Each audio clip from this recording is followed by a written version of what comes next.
Bem, boa noite, meus amigos. Boa noite, minhas amigas. Hoje, quarta-feira, às 19h40, nós estudamos esta obra, O Sermão do Monte, de Cláudio Fajardo, né?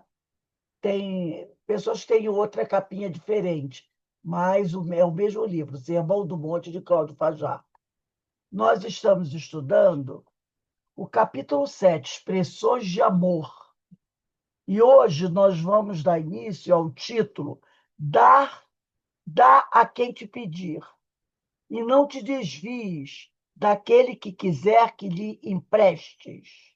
Então, dá a quem te pedir, e não te desvies daquele que quiser que lhe emprestes. Antes de nós começarmos, eu vou pedir para Carmen. Carmen, você pode fazer a nossa prece de abertura, por favor, minha amiga? Eu vou pegar aqui o meu óculos. Nós vamos agradecer a Deus, a Jesus, mais essa oportunidade.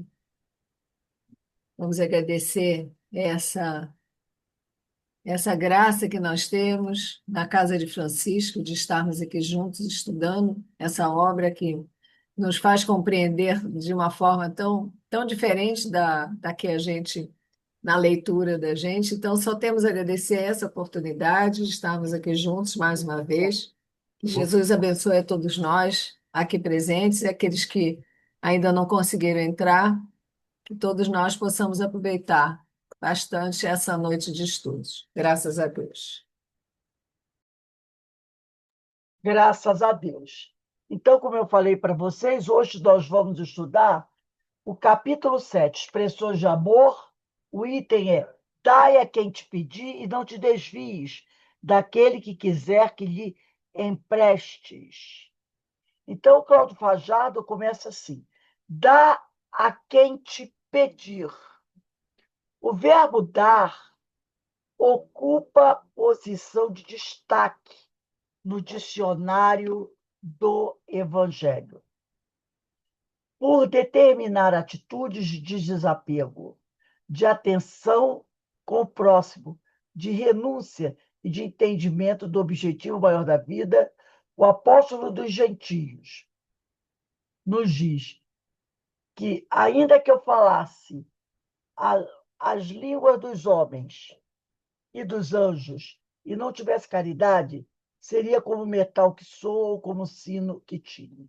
Então, quando você pensa no verbo dar, né, você associa isso ao desapego. Alguém vai dar alguma coisa para o outro, né? É diferente de emprestar, vender. Então, é dar. Quando você está dando alguma coisa, você está se desprendendo de alguma coisa, né? Renunciando a alguma coisa, né? A caridade é, então, condição essencial para a felicidade e saúde do espírito. Não é por outro motivo que Allan Kardec, o sábio lianês, em seu Evangelho segundo o Espiritismo, dedica todo o capítulo desta, que é uma das mais importantes obras da literatura mundial, ao estudo desta virtude, sob o título de Fora da caridade não há salvação. É importante observar que Jesus, em se referindo a esta prática libertadora, nos diz: dá a quem te pedir, e não dá o que te pedir. Então, é diferente, né? Dá para quem te pedir alguma coisa, e não dá o que te pedir. São posições completamente diferentes. O próximo, como já dissemos, é instrumento de nossa libertação. Desta forma, é preciso atendê-lo em suas necessidades. Se somos nós a quem ele veio pedir algo, sabedores que somos da inexistência do acaso, é de bom alvitre que atuemos em seu benefício.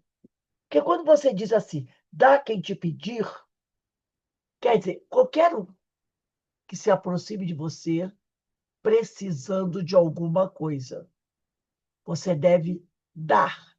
Agora é quando ele diz, dar a quem te... e não dá o que te pedir.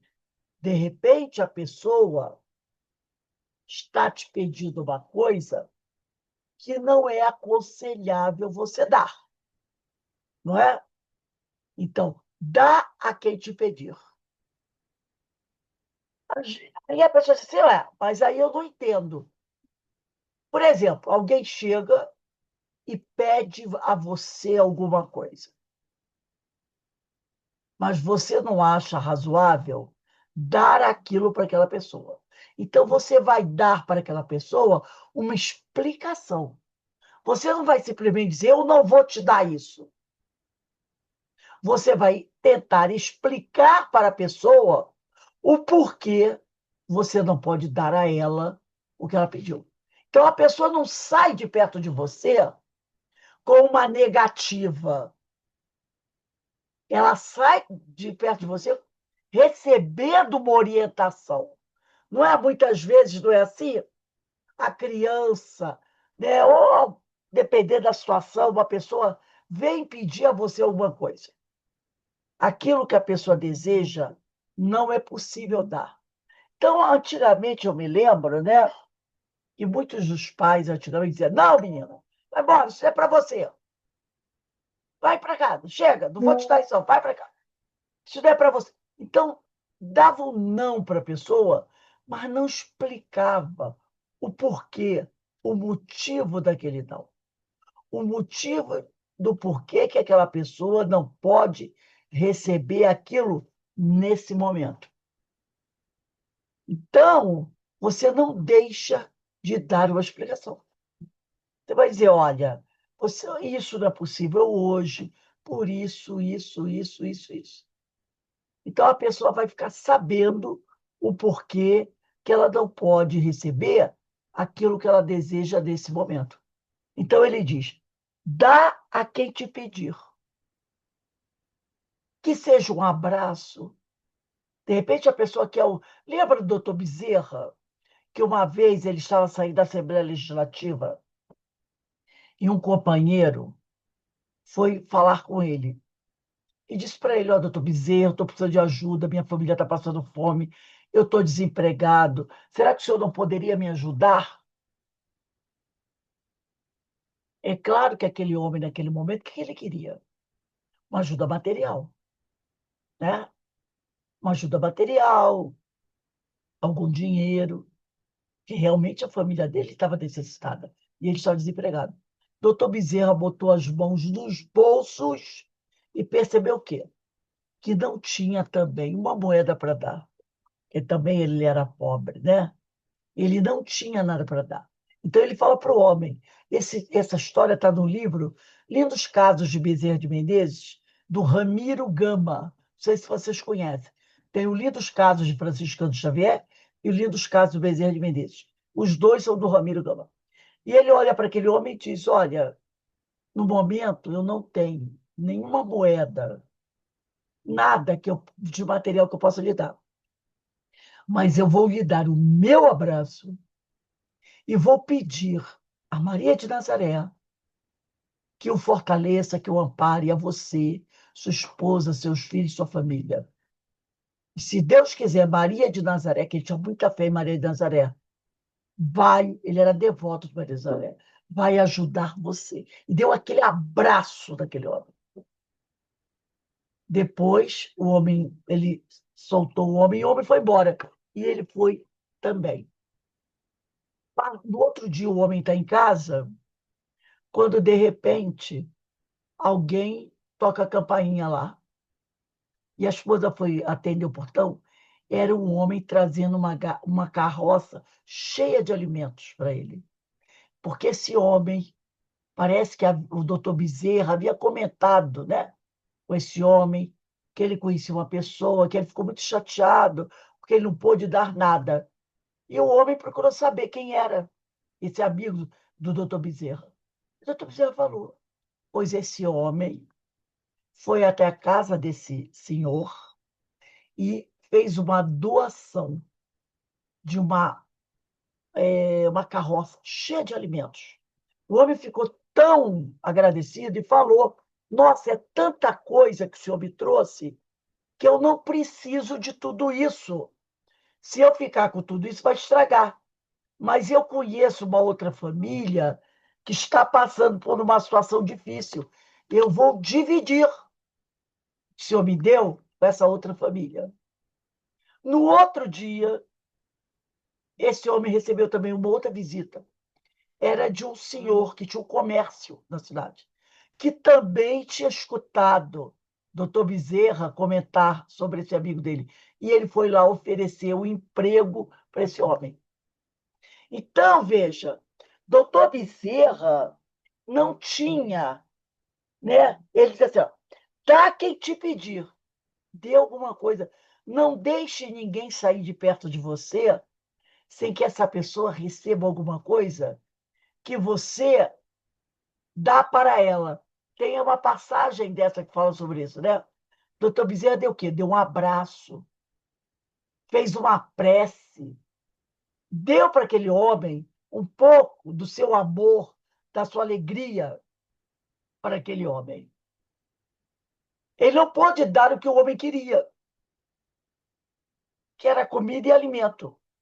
Então, quando ele diz aqui, dá quem te pedir, e não dá o que te pedir. Mas ele não deixou que aquele homem fosse embora sem receber alguma coisa. Que pode ser um abraço, uma palavra fraterna, um sorriso, o nosso ombro, que às vezes aquela criatura, ele quer só um ombro para chorar, um ouvido para ouvir as lamentações dele. Então a gente tem que estar sempre aberto a dar alguma coisa, né? Então ele diz aqui: dá quem te pedir e não dá o que te pedir. São posições completamente diferentes. O próximo, como já dissemos, é instrumento de nossa libertação. Desta forma que é preciso atendê-lo em suas necessidades. Se somos nós a quem ele veio pedir algo, e sabedores que somos da inexistência do acaso, é de bom ouvido que atuemos em seu benefício. Então, porque se alguém vem pedir algo para a gente, como ele falou aqui, né? O acaso não existe. É porque Deus encaminhou aquele homem até a gente, por algum motivo. Por algum motivo. Então, a gente tem que saber aproveitar essa oportunidade, né? Aí ele diz aqui: acontece que muitas vezes somos chamados a dar alguma coisa que a razão nos diz não ser o melhor naquele instante, seja por impossibilidade ou por não representar a maior necessidade do momento. Mas nem por isso devemos desprezá-la em suas carências. A palavra do mestre é clara: dá a quem te pedir. Então, foi aquilo que eu falei antes para vocês, né? Às vezes, nós somos chamados a dar alguma coisa para uma pessoa, mas a razão nos diz: olha, não é bom dar isso para essa pessoa, tá? Ou então a gente, como diz aqui, né? Como o doutor Bezerra, estava impossibilitado de ajudar materialmente. Mas nós não devemos despachar essa pessoa. Outras vezes, e o que é muito comum, a posição é inversa. Somos eternos mendigos a aguardar a caridade alheia, e assim nos tornamos pedintes a todo instante. Por não sermos atendidos muitas vezes, chegamos a duvidar da própria providência e amaldiçoamos a vida, como se esta tivesse a obrigação de atender a todos os nossos caprichos, né? É uma coisa interessante. Uma vez, né, eu estava saindo de casa, eu ia para o CEOI, e eu estava um pouquinho atrasada. E eu morava ali no Cafundá, né, era meio contramão, eu ia a pé, então eu estava bem acelerada. E eu vi, vindo do outro lado da rua, uma companheira, era até minha vizinha. E essa companheira gostava muito de conversar, falar, falar, falar. E, naquele dia, eu estava até meio aborrecida. Então, eu não estava afim de parar para conversar com ela. Não estava afim de parar.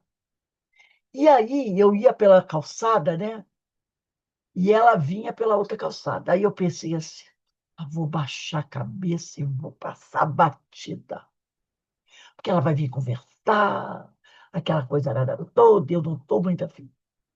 E aí, o que que a companheira fez? Ela atravessou a rua, veio na minha direção, me parou, começou, me deu um abraço, começou a conversar comigo. Mas ela estava, assim, num entusiasmo tão grande contando as coisas, que, na realidade, quando eu a vi, eu pensei que ela vai vir conversar comigo, vai querer que eu fale coisas para ela. Mas, na realidade, quem estava necessitado de receber alguma coisa era eu. E foi para mim que ela deu. Quando nós nos despedimos, ela foi embora, eu estava me sentindo outra pessoa, mais leve, sabe? Mais leve, mais tranquila.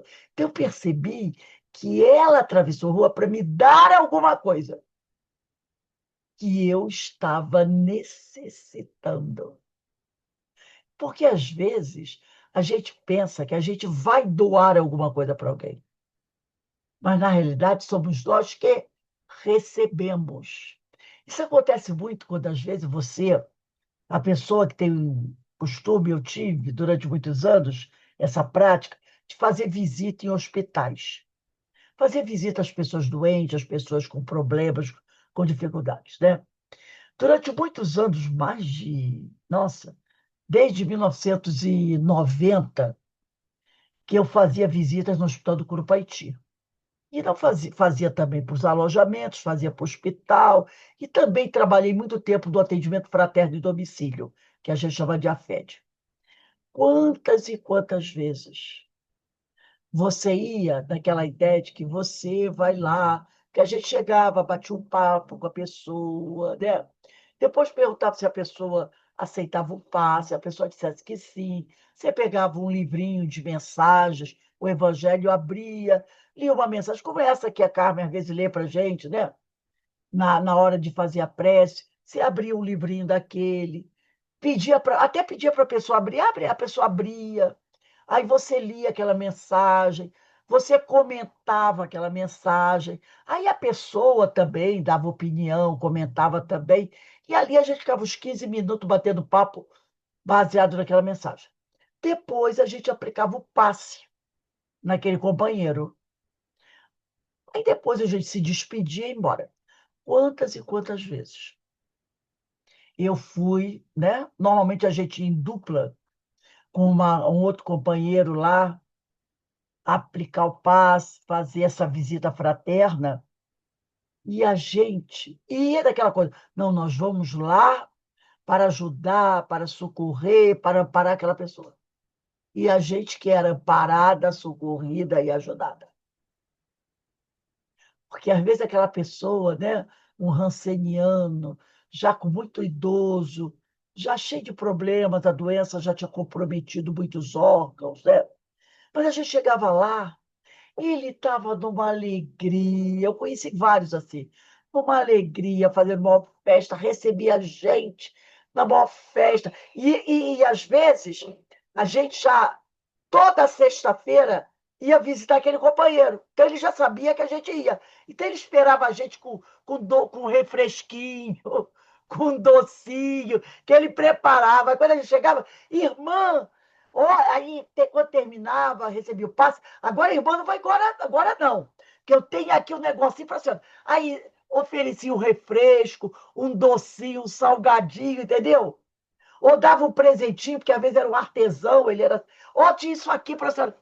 E a gente saía de lá, ó, revigorada, revigorada. Né? Inúmeras vezes isso aconteceu comigo. Então, ele diz aqui, né? Outras vezes, e o que é muito comum, a posição é inversa.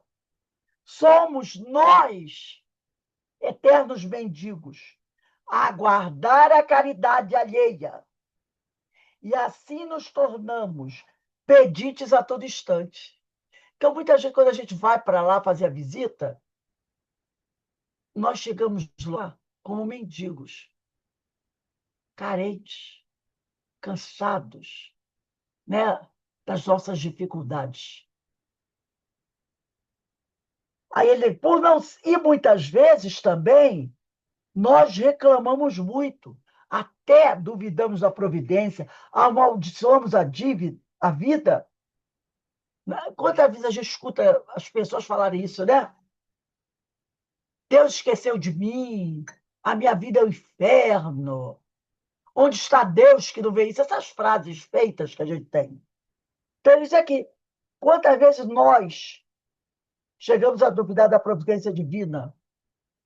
Não devemos esquecer, diz o Cláudio Fajardo, que os nossos guias e amigos espirituais, mentores da espiritualidade, agem em nome do Cristo e sempre atendem ao seu chamado conforme a sua orientação. Dá a quem te pedir. Então, todos nós, não sempre recebemos aquilo que precisamos. Essa é a nossa dificuldade de entender sobre alguma coisa. Porque, às vezes, você quer uma coisa, mas Deus, Jesus, os nossos guias, sabem que aquilo que a gente quer no momento não é o melhor para nós. Podemos dizer que eles são aquele homem no alto da montanha, né? Que tem uma visão de 360 graus. E nem sempre aquilo que a gente quer naquele momento é o melhor para nós. Então, nós sempre vamos receber de Deus aquilo que nós precisamos. A gente até pode não entender o que está recebendo. Não é? Às vezes, você pode até não entender o que está precisando, o que está recebendo, porque a gente não tem facilidade para encontrar, para entender Deus, né? Mas, com certeza, aquilo que nós estamos recebendo é o que realmente nós precisamos. E também aquilo que nós merecemos. Também tem essa questão. Não dever, aí ele diz aqui, né? E não te desvies, né? Não te desvies. Dá quem te pedir, não te desvies. Daquele que quiser que lhe empreste. Não te desvies. Não mude de direção, não se afaste. Né? Quando Cristo nos sugere uma direção, é preciso nos encaminharmos para ela. Ele é o caminho, a verdade e a vida. Então, quando Cristo, né, nos sugere uma direção, nós temos que nos encaminharmos para ela. E a gente, nessa altura do campeonato, no grau evolutivo que nós nos encontramos, nós já sabemos qual é a direção que o Senhor nos sugere. Alguém aqui é capaz de dizer que ainda não sabe qual é a direção que o Senhor nos sugere? Alguém aqui pode dizer assim: eu ainda não descobri, eu não sei. É difícil, né? É difícil a gente dizer que ainda não sabe o caminho que o Cristo nos sugere seguir. Nós já sabemos. Nós já sabemos. É que, às vezes, esse caminho pode até, no momento, não ser muito interessante para a gente, mas a gente já sabe. A gente já sabe qual é o caminho, né? E nós devemos seguir esse caminho. Nós devemos seguir por quê? Porque ele, Jesus, é o caminho, a verdade e a vida. Ninguém vai ao Pai senão por ele. Quer dizer, ninguém chega ao Pai, porque nós fomos criados, questão 115 do Livro dos Espíritos, nós fomos criados simples e ignorantes, né? Deus nos deu todas as condições para a gente trabalhar pelo nosso aprimoramento moral, para a gente trabalhar nosso progresso, para um dia conseguirmos, depois de trilhar, né? Depois de caminhar a segunda milha, nos aproximarmos de Deus. Então, ele é o caminho, a verdade e a vida. Porque a gente só vai conseguir chegar a trilhar essa segunda milha e nos aproximarmos de Deus seguindo os ensinos de Jesus.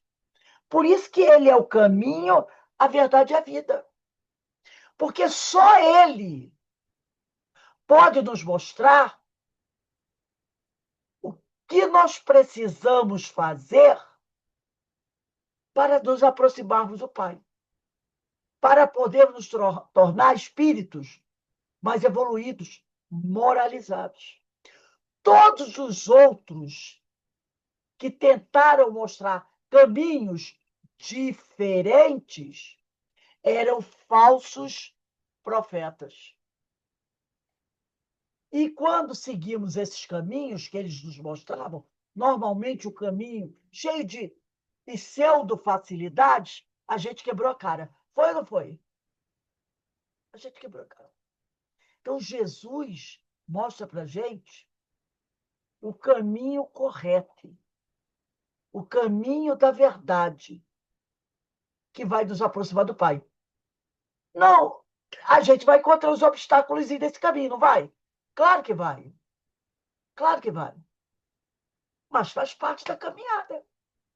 Porque com os obstáculos vem o quê? Vem a experiência, o aprendizado. Alguém vai chegar lá sem ter aprendido nada? Claro que não. Eu trouxe aqui, eu pedi a vocês o livro da Esperança. Quem pegou aí? Quem tem aí? Capítulo 41. Concessões. Esse capítulo começa com esse versículo aqui. É o versículo 42 do capítulo 6. Dá quem te pedir e não te desvies daquele que quiser que lhe emprestes. E também tem um trecho do Evangelho segundo o Espiritismo, capítulo 15, versículo, item 5, que diz: não podendo amar a Deus sem praticar caridade para com o próximo, todos os deveres do próximo, todos os deveres do homem se resumem nesta máxima: fora da caridade, não há salvação. Eu vou pedir a ajuda de vocês na leitura, tá? Eu vou começar.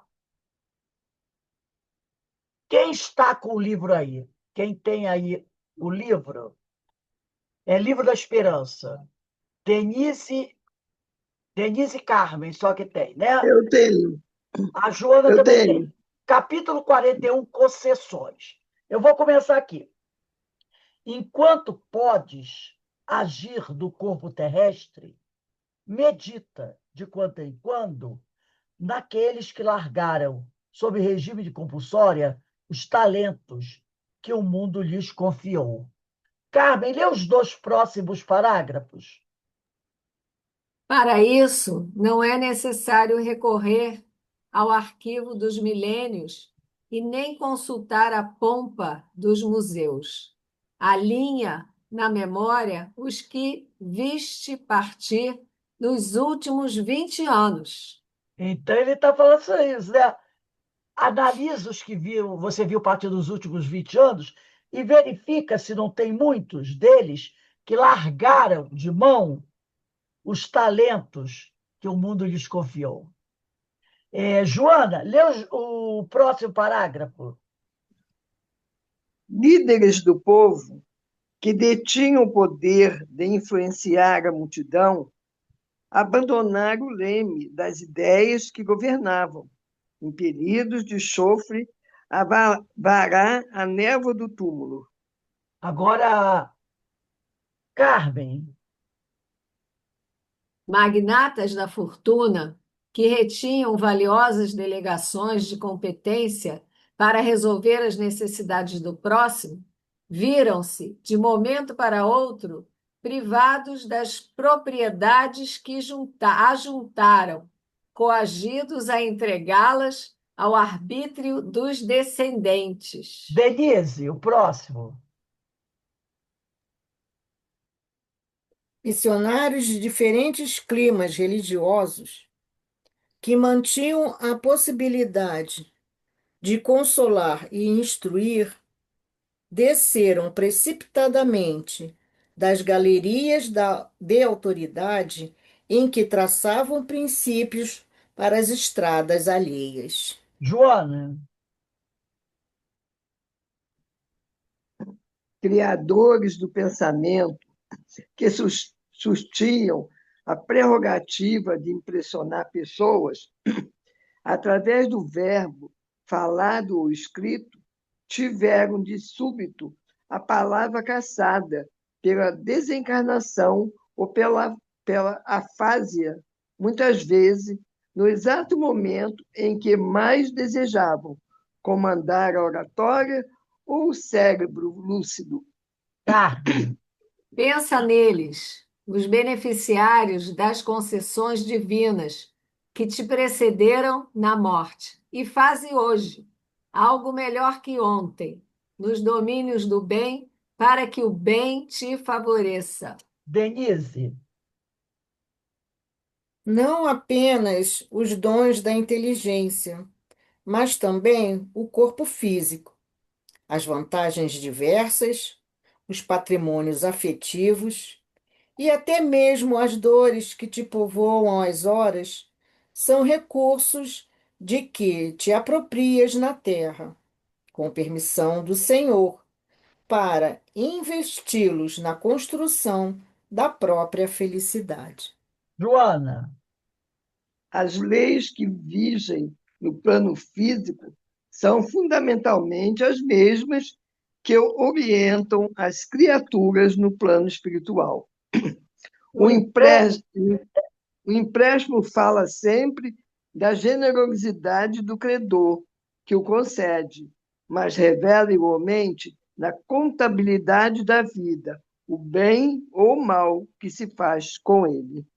então por isso que ele diz: dá a quem te pedir. Não sonegue nada, não é? Porque muitas vezes as pessoas, né, se recusam a se doar. E depois, quando elas partem, como ele mostrou vários aqui, eles se arrependem de não ter sido um pouquinho mais generosos. Por isso que ele diz: dá quem te pedir, e não te desvies daquele que quiser que lhe emprestes, né? Então a gente deve. São as concessões. Quantas coisas nós recebemos? Na palestra de ontem, né, o Josemi falou, o tema era contar as bênçãos. Lembra do livro Urgência? Quantas bênçãos nós já recebemos? Por que não repartir essas bênçãos com o próximo? A gente tem que parar para pensar nisso, né? Vamos voltar agora para o Sermão do Monte.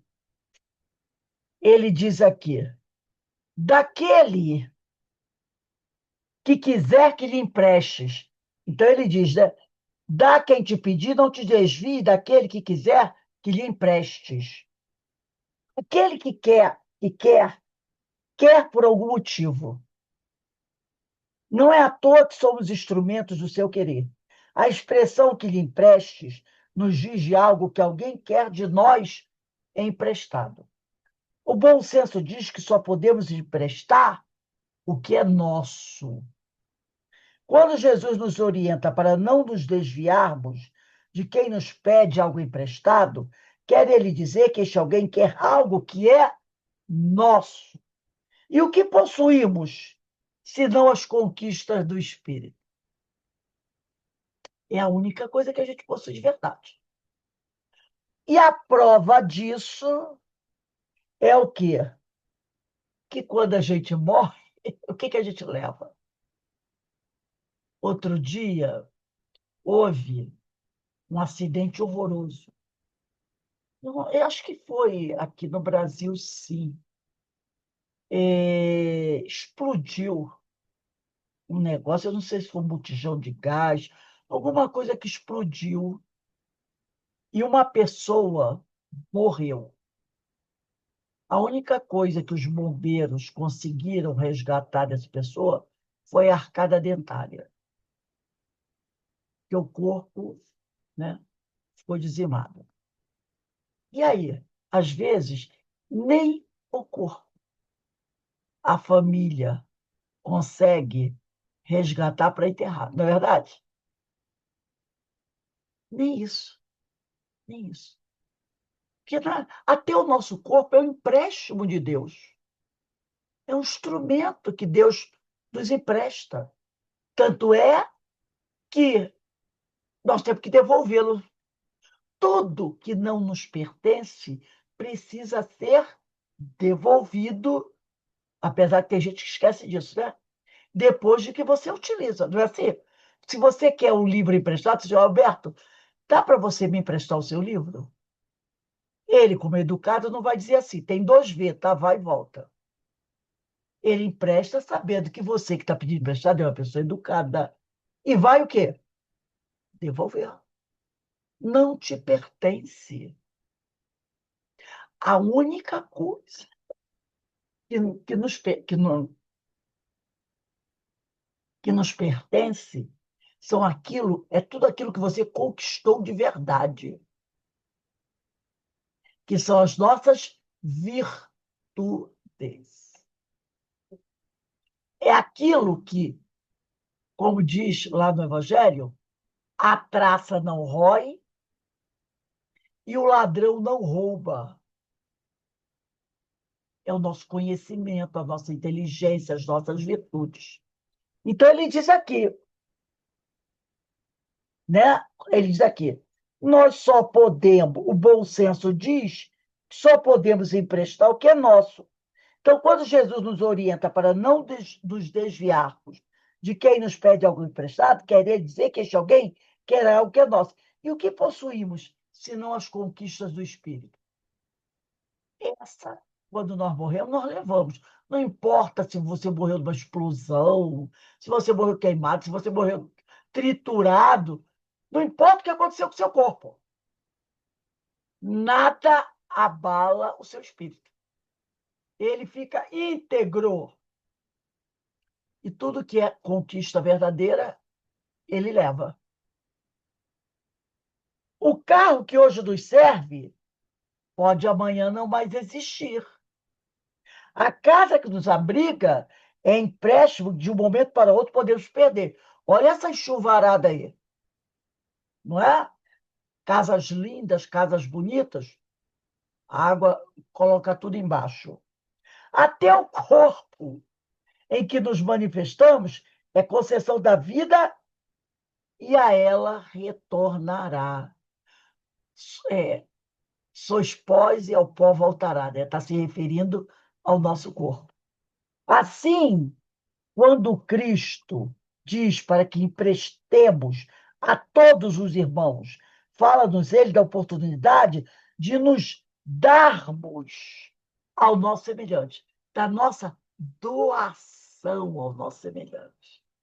Porque tem gente que encara essa coisa do dá quem te pedir de forma literal, no sentido do material. E aí a pessoa, ó. Ah, Jesus falou para dar quem te pedir. Então, se ele pediu meu carro, eu tenho que dar, pediu minha casa, eu tenho que dar. Tem pessoas que refletem sobre isso e só pensam no material. Mas olha o que ele está dizendo aqui. Quando Cristo diz, é até bom a gente sublinhar isso, quando Cristo diz para que emprestemos a todos os irmãos, fala-nos ele da oportunidade de nos darmos ao nosso semelhante, isto é, de dar de nós mesmos. E esta ação só pode existir com dedicação, com carinho, com amor. Foi o que o doutor Bezerra fez lá nas escadas da Assembleia Legislativa. Ele deu dele mesmo, já que nada material ele tinha para dar. Ele deu dele mesmo, né? Com dedicação, com carinho, com amor. É por isso que ele, Jesus, ele que já atingiu o maior grau de amor, que este homem, comporta, nos disse. Aí lá em João, quem quiser anotar aí, João capítulo 15, versículo 13. Ninguém tem maior amor do que este, de dar a alguém a sua vida pelos seus amigos. E quando ele fala de dar a vida, não é deixar-se matar pelos seus amigos. Porque também tem gente que só interpreta isso aqui ao pé da letra. Ninguém tem maior amor do que este, de dar a alguém a sua vida pelos seus amigos. Então, tem gente que interpreta assim. Ah, quer dizer que se o ladrão vier assaltar e matar meu amigo, tem que me jogar na frente para levar um tiro e morrer para salvar a vida do meu amigo. Tem gente que encara isso assim. Não. Dar a alguém a sua vida pelos seus amigos é o quê? É estar sempre ali pronto para auxiliar naquilo que os amigos necessitarem. Amparar o próximo, estar pronto para servir, para ajudar, até mesmo, muitas vezes, para, dar um puxão de orelha no amigo.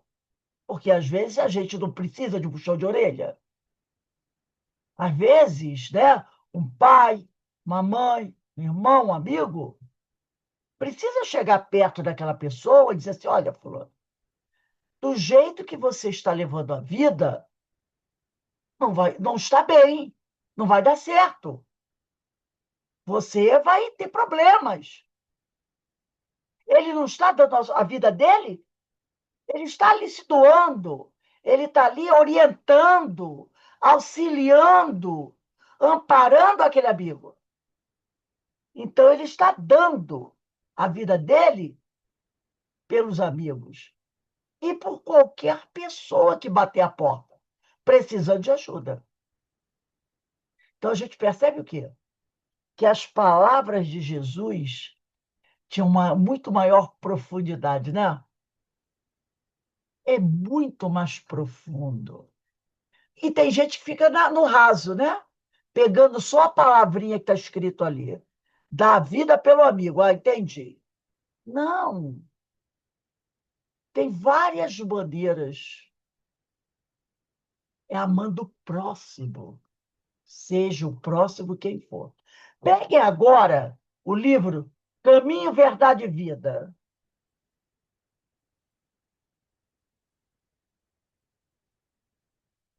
Aqui, ó. Caminho, Verdade e Vida, psicografia de Francisco de Xavier, pelo Espírito Emmanuel. Vamos abrir no capítulo 86.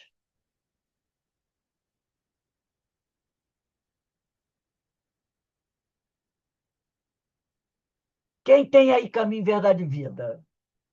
Carmen, Eu, Denise, eu, Alberto, Inês, Inês.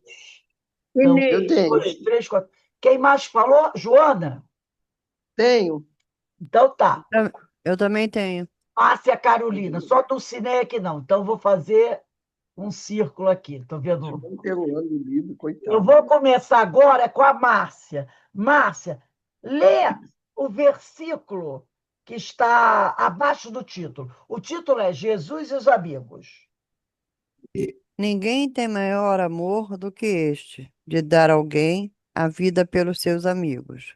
Jesus, João capítulo 15, versículo 13. Lê o primeiro parágrafo. Na localização histórica do Cristo, impressiona-nos a realidade de sua imensa afeição pela humanidade. Inês, lê o próximo parágrafo.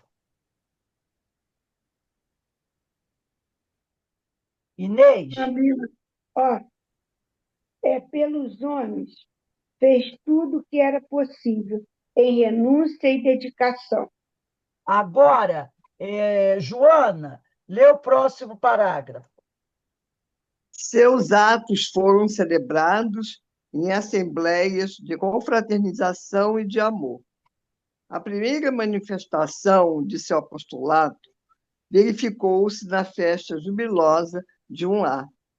Fez companhia aos publicanos, sentiu sede de perfeita compreensão de seus discípulos, era amigo fiel dos necessitados que se socorriam de suas virtudes imortais. Através das lições evangélicas, nota-se o esforço para ser entendido em sua infinita capacidade de amar.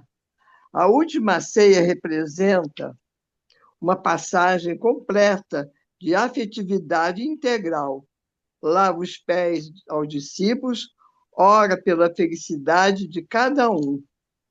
Agora, deixa eu ver quem mais ainda. Alberto, lê 2 parágrafos aí. Entretanto, ao primeiro embate com as forças destruidoras, experimenta o mestre o supremo abandono. Em vão, seus olhos procuram a multidão dos afeiçoados, beneficiados e seguidores. Os leprosos e cegos curados por suas mãos haviam desaparecido. Márcia, lê 2 parágrafos aí. Judas entregou com um beijo. Simão, que lhe gozara a convivência doméstica, negou 3 vezes. Inês, lê 2 parágrafos aí. João e Tiago dormiram no horto. Os demais preferiram estacionar em acordos apressados com as acusações injustas. Mesmo depois da ressurreição, Tomé exigiu-lhe sinais. Denise, lê o último aí. Quando estiveres na porta estreita, dilatando as conquistas da vida eterna, irás também só. Não aguardes de teus amigos. Não te compreenderiam. No entanto, não deixes de amá-los. São crianças, e toda criança teme e exige muito. Porque é aquela coisa, né? A gente é ensinado o quê? Temos que servir ao próximo, tem que estar sempre ali pronto a auxiliar os amigos. Mas às vezes a pessoa diz assim: eu vou ajudar, mas. E aí? E o vem a mim? Nada? Não é assim que às vezes a pessoa fala?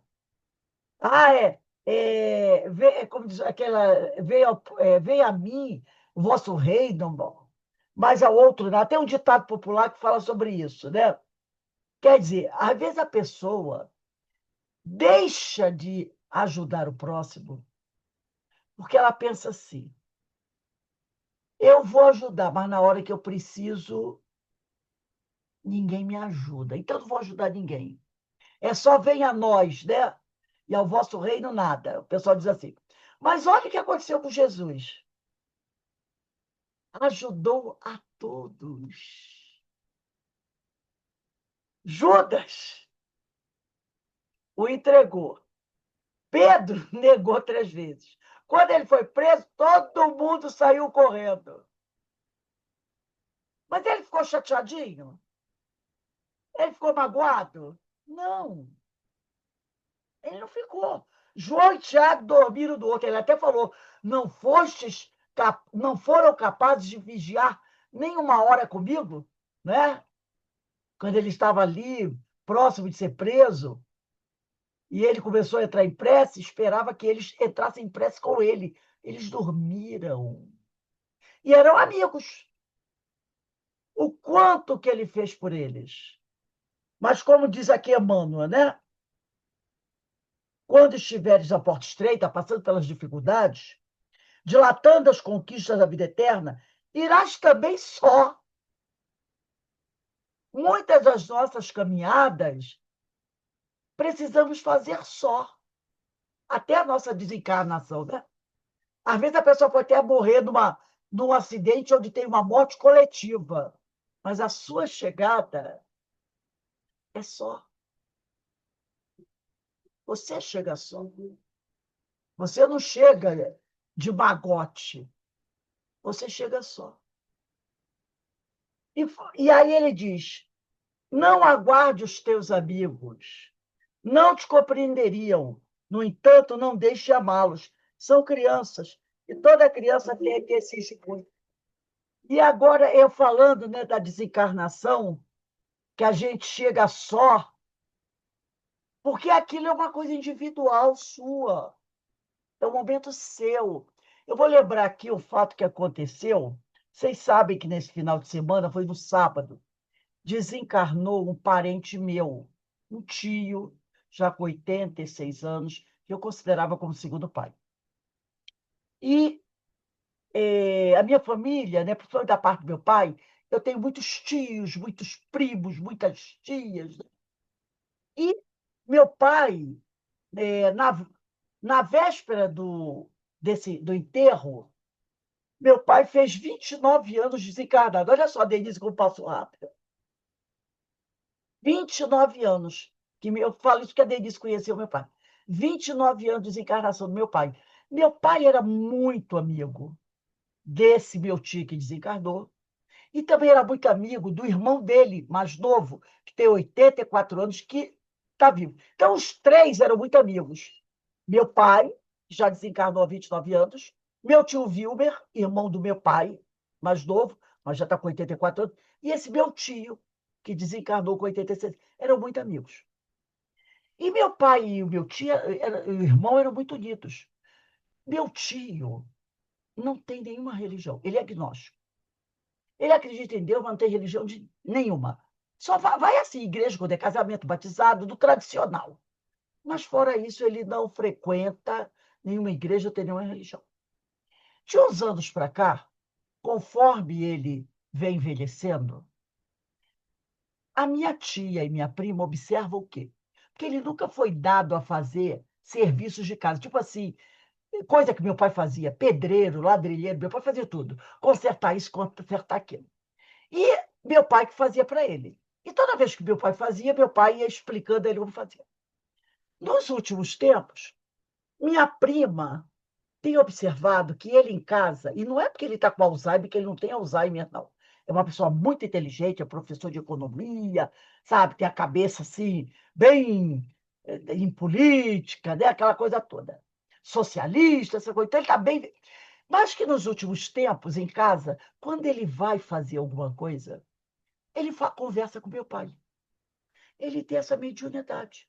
Mas eles desconhecem a família da minha tia. Totalmente esse negócio de Allan Kardec, espírito. Não conhecem nada. Nada, nada, nada. Mas ele, dentro de casa, toda vez que ele vai consertar alguma coisa, uma tomada, ele diz assim, que ele chamava meu pai, ele chamava Jefferson, mas ele chamava meu pai de Fefe. Ô, Fefe, me explica aqui, como é que eu faço com isso aqui? Ah, tá. E minha prima fica só olhando. Coisas que ele não sabe fazer. Então, ele conversa com meu pai na maior tranquilidade. Às vezes, minha prima, pai, tá falando com o quê? Está falando com o Fefe. Ele está me mostrando como é que faz essas coisas aqui. Aí minha prima disse, eu não pergunto mais nada.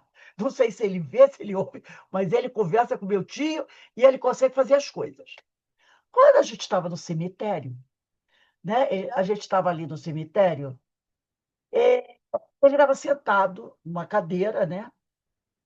E aí minha prima, preocupada, porque ele era muito amigo do meu tio que morreu, e perguntou assim, pai, o senhor está bem? Estou bem, Mônica, estou bem, sim. E ela, parda com ele, quem tem problema de coração, né?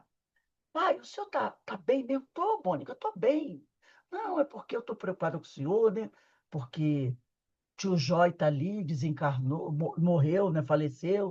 O senhor, minha mãe está muito triste, o senhor está triste. Ele olhou para a Mônica e disse assim, Mônica, tá tudo bem. O Fefe já veio me falar que o Jorge já chegou lá. E tá tudo bem, ele tá bem, tá tudo bem, não esquenta a cabeça, não. Aí minha prima olhou, ele falou assim, aí, fica nervosa não, Mônica. O Fefe já veio me dizer que o Jói chegou lá e que ele está bem, que é para ninguém se preocupar, não, que está tudo bem. Então a gente vê, né, essa questão do próximo, do amigo, que pode ser desencarnado. Aí minha prima, se ele tá bem, tá tudo bem, eu também vou ficar bem. Então a gente vê, né, assim, ele tem essa mediunidade, mas para ele é uma coisa natural. Por isso que ele falou, o Fefe já veio me falar aí que o Jorge já chegou lá.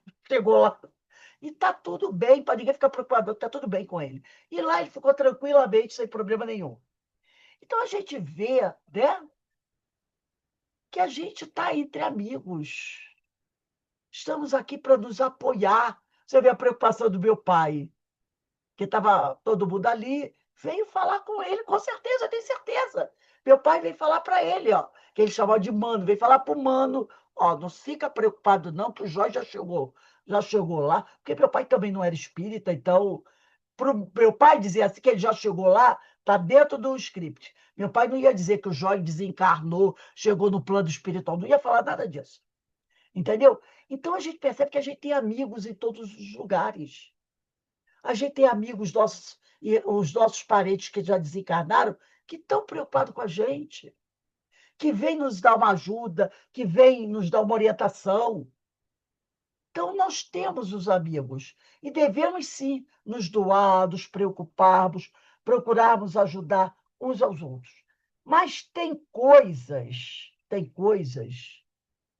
que é o momento nosso, que nós temos que passar sozinhos. Entendeu? Tem coisas que nós temos que passar sozinhos. E a gente não tem que se revoltar porque o pessoal está vendo o que eu estou passando e não vem me ajudar. Às vezes não acontece isso. A gente não sai com essa.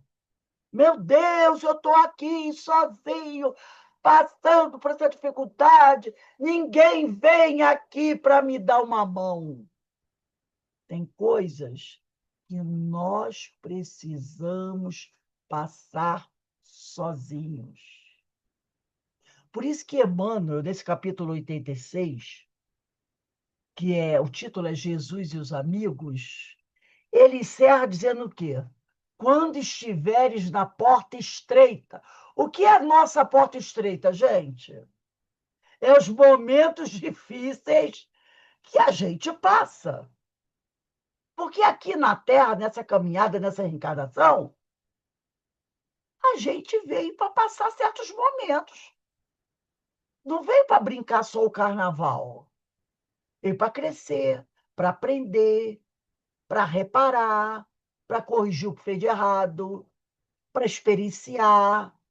Então, o Emmanuel diz aqui, quando estiverem na porta estreita, é aquele momento que está complicado para a gente. Dilatando as conquistas da vida eterna, irás também só. Então, tem momentos que a gente tem que passar sozinho. Não aguardes teus amigos. Não te compreenderiam. No entanto, não deixes de amá-los. São crianças e toda criança teme e exige muito. Então, nós temos os momentos que temos que passar sozinhos. E não vamos apontar dedo para ninguém.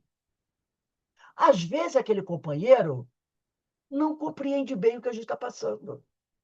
Por não compreender, ele não pode vir ajudar. Mas não fique com raiva dele. Nós já temos, na altura do campeonato, podemos dizer assim, preparo suficiente para saber resolver já nossos problemas. Afinal, muitos desses problemas fomos nós que arrumamos. Não é verdade? Porque também tem isso. Às vezes, a gente quer, na hora de arrumar a confusão, a gente diz assim, não quero ninguém, não, que ninguém me ajude. As pessoas até deram orientação para a gente. Fulano, não faz isso, não faz aquilo. Deixa comigo que eu sei o que eu estou fazendo. A gente não diz isso? Aí a gente quebra a cara. Aí depois que a gente quebra a cara, a gente quer o quê? Que os amigos venham nos socorrer. Ah, não. Você não fez a besteira? Às vezes não quis ouvir ninguém? Então, é hora de assumir a responsabilidade. Não queira agora que as pessoas venham sempre te ajudar. Então, é isso que ele mostra para a gente. Há momentos que a gente precisa caminhar sozinho. Há momentos que a gente precisa. Até para a gente provar se a gente já aprendeu a lição direitinho, né? Porque se toda vez, na hora da prova, tiver alguém ali, ó, como é que você vai saber que você conseguiu vencer aquela etapa? Então, é muito interessante isso que ele, Emmanuel, vem dizer para a gente aqui, né? O Mestre Jesus, que não tinha o que resgatar, arrumar, ficou sozinho na hora da dor maior, que para ele não foi nem porta estreita. Não foi porta estreita. Mas aqueles que caminhavam pelas estradas ao lado dele o deixaram sozinho. E ele compreendeu o porquê de cada um. Ele compreendeu perfeitamente que eles ainda não tinham o alcance, né, de compreender aquele momento. Não tinha. O único que tinha um alcance um pouco maior foi João, que quando correu, não correu para se esconder como os outros 11, que correram para a casinha de um deles, né? E se trancaram lá sete chaves. Não, ele correu para avisar Maria que o filho dela tinha sido preso. E ela pediu a ele: eu quero ir lá estar com meu filho. E ele não disse assim: não, não, não, não posso, que eu posso ser reconhecido e ser preso. Não, ele disse: eu vou. E ele foi com ela, com Joana de Cusa, com Verônica, com Maria de Marcos, um grupo de mulheres. Ele foi com elas e acompanhou toda, né, o julgamento, o martírio e a morte de Jesus. Então, essa é uma lição, né, muito importante para a gente. Alguém gostaria de comentar alguma coisa sobre Não, essa passagem hoje? não. Rose, Vale, amigo. quando a gente começa a ter um entendimento, uma aceitação, essa porta estreita ela não vai se alargando? Claro que vai. Claro que vai. É Né? assim que eu vejo. Já não fica tão apertadinha, né? Claro que vai. Fica Você vai. mais suave. Exatamente. Porque é a porta da libertação, né? A porta estreita é a porta da libertação. Tem alguns momentos difíceis? Quem não teve já na vida, nessa altura do campeonato, momentos difíceis? Todos nós. Todos nós já tivemos, né? Mas, confiando no Senhor, fazendo as nossas preces, pedindo ajuda a Deus, que nunca nos faltou, que a gente até esquece de agradecer, né? Por isso que a palestra de ontem, o tema era Contando as Bênçãos. E o nome do livro, Urgência. Muito interessante isso. O Senhor está sempre nos auxiliando, né? Então, eu gostei muito dessa aula de hoje. E da próxima semana, que vai ser: ouvistes o que foi dito, amarás o teu próximo e aborrecerás o teu inimigo. Eu considero, pegando, não vou ler, vou comentar. Se a gente pega o Evangelho segundo o Espiritismo, esse texto, que a gente vai entrar na semana que vem, ele está lá no Evangelho de João, capítulo 12, item 3. É o que a gente está estudando nas palestras de quinta-feira, né? Eu considero esse texto, que é esse capítulo, o item 3, 4, 5, o mais importante do Evangelho.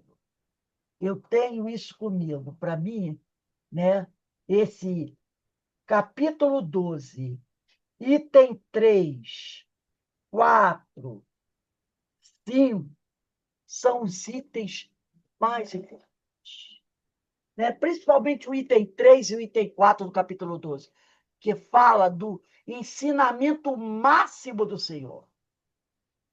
Porque nós tivemos contato com os 10 mandamentos, né? Mas aí Jesus diz: um novo ensinamento vos dou. Ama a Deus sobre todas as coisas e ama o próximo como a ti mesmo. Eu acho. E aí ele diz: isso resume todos os ensinos e a lei e os profetas. Tudo, tudo. Eu considero isso o ensino mais importante que existe, que Jesus deixou para a gente.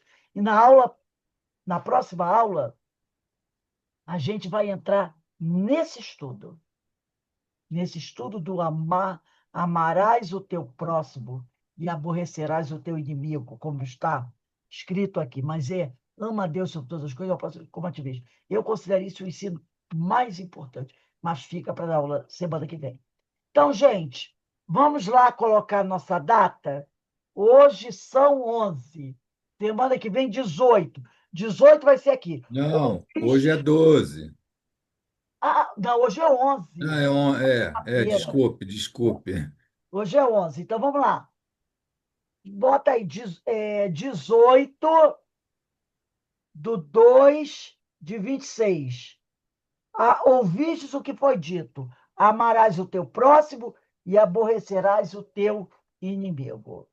Um estudo muito importante, que eu considero o estudo mais importante do Evangelho, é esse de Jesus, né?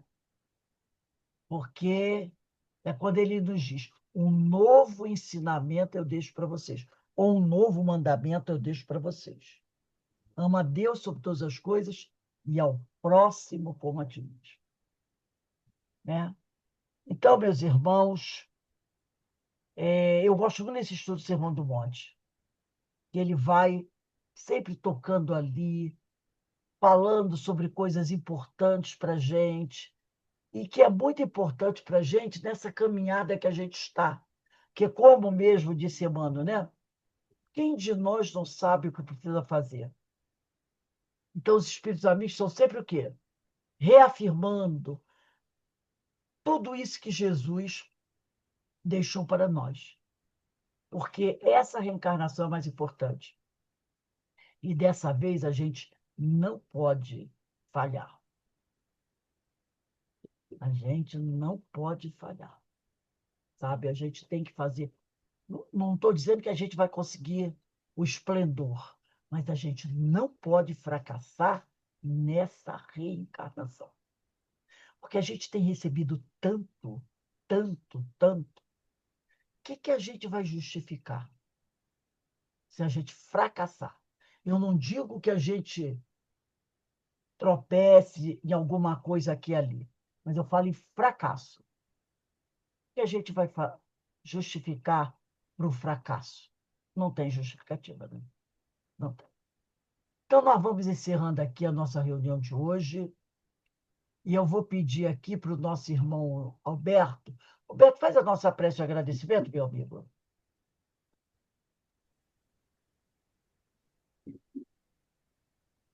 Neste momento, após esse ciclo de estudos, possamos elevar os nossos pensamentos a um padrão vibratório elevado que nos permita sintonia em alto nível. Que estejamos todos a agradecer ao Pai por esta oportunidade de esclarecimento. A Jesus por todos os seus ensinamentos que nos esclarece, nos consola e que possamos vivenciá-los. Agradecidos a esta espiritualidade amiga que nos assiste, que nos inspira, para que possamos assim seguirmos no bom caminho, no caminho do amor e da caridade, no caminho do bem. Portanto, estejamos sempre com os nossos corações em agradecimento e que estejamos voltados a Jesus na sua seara com propósitos edificantes. Que estejamos, então, a terminar esta prece em agradecimento e que possamos seguir em frente na nossa caminhada, tendo Jesus em nossos corações e Deus em nossas vidas. Graças a Deus. Denise, você viu que eu mandei mais um nome para você na radiação? Dá uma olhadinha que eu mandei mais um nome, tá? Aí você inclui aí na listagem, tá? Esse nome que eu mandei. Tá bom, coloco. Bem, gente, uma boa noite para vocês. Bons estudos. Amanhã estaremos de volta para os nossos estudos, às 16 horas, com o livro Diversidade dos Carismas. Que Deus abençoe para todos vocês. Bom trabalho aí.